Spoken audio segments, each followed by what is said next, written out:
Agora, eu queria mostrar para vocês aqui, que me deram aqui, que é da internet, o processo que está em inglês, eu vou traduzir. Os ateístas, quer dizer, os ateus, em todo o mundo sofrem perseguição e discriminação. Então, tem uma reportagem do processo do Robert Evans, é o da Reuters. Agora, ele então mostra uma série de coisas, e é interessante que aqui no fim ele diz o seguinte: no mínimo em 7 estados dos Estados Unidos, há provisões constitucionais que estão colocadas barrando os ateus nos serviços públicos. Então, por exemplo, eles não podem ser funcionário público. E no outro estado, que é o Arkansas, eles têm uma lei que barra os ateus de testemunhar em favor de qualquer testemunha no tribunal. Isso é coisa dos Estados Unidos. Então, veja, eles lá que têm liberdade, fala tanto em liberdade, é conversa fiada, não tem nada disso. Só porque o cara falou que não acredita em Deus, ele não pode ser testemunha no tribunal e nem pode também, do jeito que está aqui, a coisa bem clara. E outra coisa, tem 7 estados que ele não pode ser funcionário público. Professor É Valdo. incrível isso, né? Então, o Estado não é laico, ele não é. Isso, infelizmente, é uma verdade mesmo. Quando a minha filha estudou em Miami, ela estava na 6ª série, tinha uma grande amiguinha dela. Viviam sempre juntas até a amiguinha perguntar se ela acreditava em Deus, e ela disse que não. E ela foi cortada do grupo, da aula, o pessoal fechou, fez uma panela, então a coisa lá é muito séria mesmo. Veja, não tem liberdade nenhuma, besteira. A verbetógrafa, Fatologia, página 11, 7ª linha. Poderia abordar a metateática da higiene consciencial ininterrupta? E tem a ver justamente com a profilaxia dos pensenes, a conviviologia ajuda demais nisso. Acho que a teática pode estar baseada especificamente na prova diária, na convivência. Sobretudo aqui eu estou achando muito importante a oportunidade de ir fazendo a checagem disso, porque estar em outro país, em outro idioma, e ver como a pessoa pode ir consolidando vínculos, e tentando ter uma postura de convívios allí, ou tentando aceitar as diferenças que podem surgir, às vezes pelo idioma, pela cultura. Eu profundizo muito, estou falando da idiosincrasia cultural, e isso ajuda demais para a própria pessoa a fazer a checagem de como ela atua, qual o sujeito, o nível de adaptabilidade que ela possa ter, como eu respondo. Porque estou falando de mim, não vou falar em terceira pessoa, vou dizer como eu respondo às diferenças do jeito, o jeito próprio, natural, que cada consciência tem, e sobretudo quando a pessoa está inserta em outra cultura. Então, tudo isso para mim faz parte de uma proposta pessoal de ver como eu vou reagindo a respeito disso. Cristina, na página 11, a 7ª linha, poderia explicar a metateática da higiene consciencial ininterrupta? Sim, eu tinha explicitado que tem a ver com, digamos, os vínculos que a consciência vai tendo e como ela vai respondendo de acordo às próprias atitudes da consciência. E a conviviologia realmente produz uma prova que é impossível, incontestável, porque vai ajudando muito a pessoa a poder avaliar quais são suas reações, as associações da consciência, as associações que ela tem enquanto a um fato, uma atitude, um local, as coisas que ela faz, os hábitos que ela tem, como ela vai podendo, no meu caso, eu digo ela, mas vou falar em primeira pessoa, como eu vou podendo assimilar as atitudes das consciências no convívio em geral, E aqui, para mim, eu comentava antes que é uma prova insofismável, porque não deixa de ser a cada dia uma possibilidade de eu poder ver como vou interatuando, qual é minha atitude, minha capacidade de poder assimilar, sobretudo, aquilo que não é para mim comum ou cotidiano, e a ver qual é minha capacidade de abertismo nisso, que coisas eu faço e qual a minha pensenidade.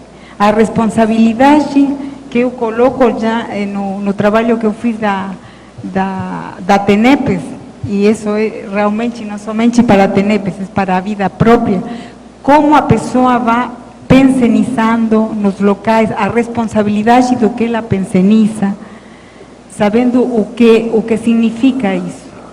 Então, eu, por exemplo, tive uma boa experiência de perceber uma pensenidade, de uma consciência quanto à minha pessoa, sobre uma coisa que eu fiz e a pessoa achou que estava errada, não estava de acordo, e ela realmente reagiu sobre isso, e eu percebi, na hora que ela estava falando, eu estava em outro local, estava distante, e eu tive essa percepção. Eu agradeço porque acho que foi para mim uma vivência de o que a pessoa pode produzir com o pensenho. Foi bem claro, para mim foi teática pura. Então, isso eu agradeço porque foi lição realmente de fraternidade, porque ajuda demais a pessoa a ter em conta de analisar muito antes de fazer conjecturas, de fazer juízos de valor. Então, isso para mim faz parte da vida mesma.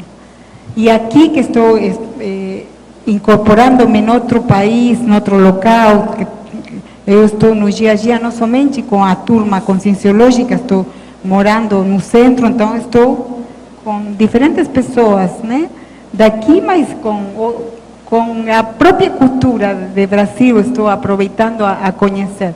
Então, estou olhando muito isso, qual é minha atitude frente às coisas, sobretudo que são coisas que são, para mim, não são habituais, ou eu posso estar em discordância disso.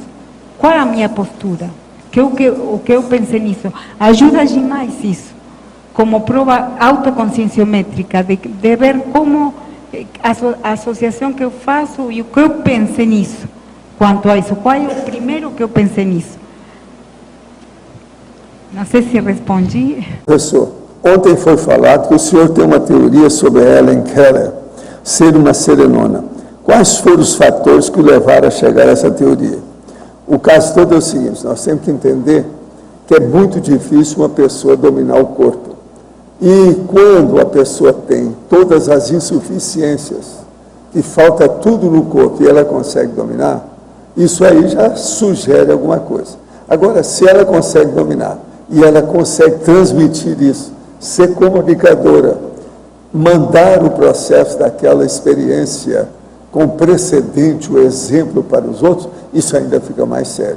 Agora, se ela, vamos supor que ela não seja uma serenona, não faça abordagem como sendo uma serenona, ela deve ser, no mínimo, uma evolucióloga, para chegar num processo desse, para dominar tanto a somática, ou a somatologia, como nós chamamos, que é o corpo humano. Então, é um caso para se pensar.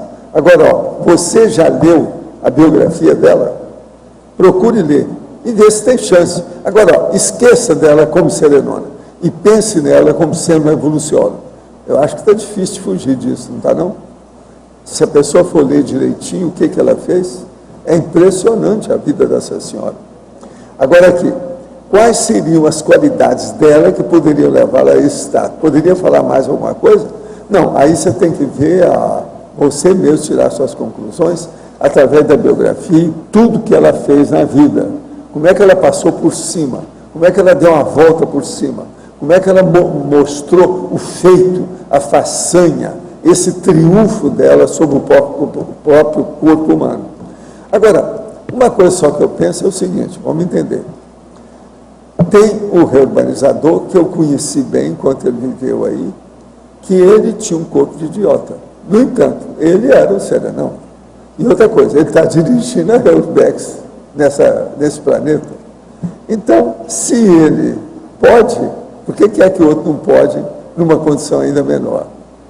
Então, no mínimo, eu acho que a Helen Keller deve ser uma evolucióloga. Está caminhando para ser uma... Eu não sei. O problema agora, eu digo só a hipótese, para a pessoa estudar e tirar conclusão por si. É o problema da descrenciologia. Não vai no meu bico, não vai naquilo que eu falo, não vai naquilo que eu escrevo.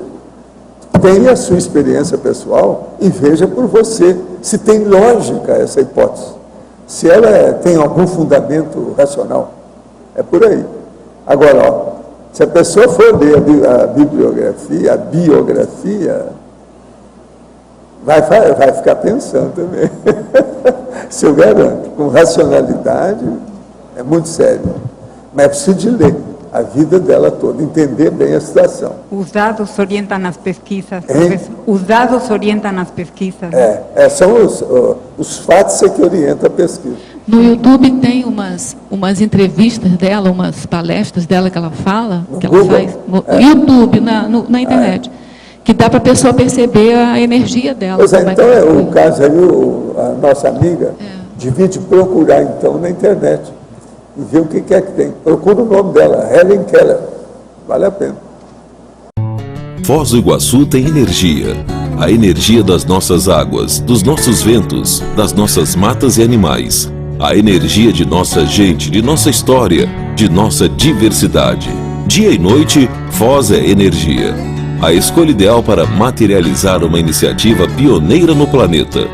Uma comunidade voltada à pesquisa da consciência de modo integral, considerando as bioenergias, as vidas anteriores, as múltiplas dimensões e seus diversos veículos de manifestações, além do corpo físico.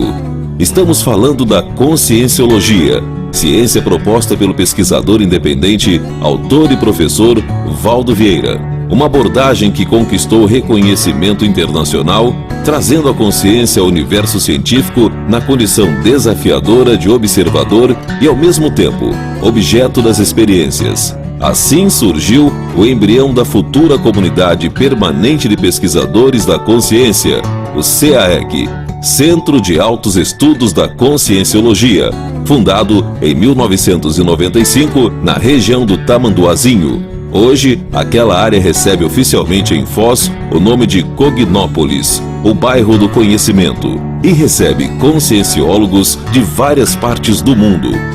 Um grande polo atrator de intermissivistas, aqueles que estudaram em cursos especializados para cumprir as programações de vida com que se comprometeram antes de seu nascimento nesta dimensão física. O CAEC foi o primeiro e continua sendo o mais importante complexo de pesquisa na Cognópolis de Foz do Iguaçu. Ele abriga a holoteca, com centenas de milhares de livros e artefatos do saber. O patrimônio científico da holoteca é oferecido à comunidade de Foz do Iguaçu de maneira pública e gratuita. Também lá se encontra o Holociclo, que reúne os voluntários que se dedicam à linha de produção da Enciclopédia da Conscienciologia, trabalho coordenado pelo professor Valdo Vieira, que já rendeu a publicação de mais de 8.000 páginas. Em 19 de setembro de 2008, a Holoteca ganhou o projeto de sua nova casa das mãos do renomado arquiteto Oscar Niemeyer. Assim, o mega centro cultural Holoteca será construído na Avenida Maria Bubiaque, ao lado do CAEC. Atualmente, o projeto está em levantamento de recursos para a elaboração do memorial descritivo, o que é necessário para sua aprovação pela Lei Rouanet. No Tertuliarium, diariamente, do 12h30 às 2h30, o professor Valdo Vieira aplica seu curso de longo curso, aberto e sem pré-requisitos a todos os interessados, que podem participar presencialmente ou pela internet. O CAEC, porém, não é o único complexo ali presente e a Cognópolis continua a crescer. O plano diretor para o bairro é formado por extensa área de preservação ambiental, condomínios residenciais e um centro empresarial e de convenções. O Discernimento, que reúne organizações conscienciológicas de voluntariado e empresas de serviços. Muita gente não sabe, mas tudo isso foi e está sendo construído com a força do voluntariado. A Enciclopédia da Conscienciologia e o Mega Centro Cultural Holoteca compõem o eixo central da programação de vida da maioria dos intermissivistas que moram em Foz do Iguaçu.